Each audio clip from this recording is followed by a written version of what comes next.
You ask Tiger to solve. This deals with linear equations with one unknown. The final result is x equals 1 over 10. Let's solve it step by step. Simplify the expression.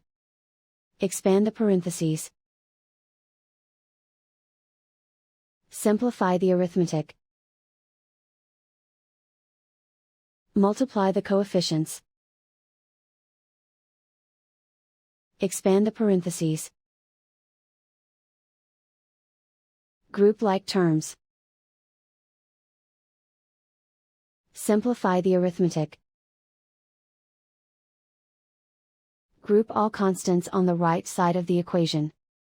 Add 2 to both sides. Simplify the arithmetic.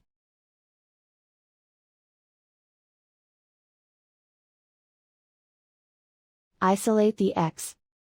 Divide both sides by 20. Simplify the fraction.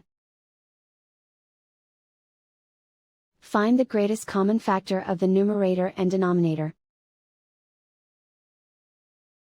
Factor out and cancel the greatest common factor. And so the final result is x equals 1 over 10.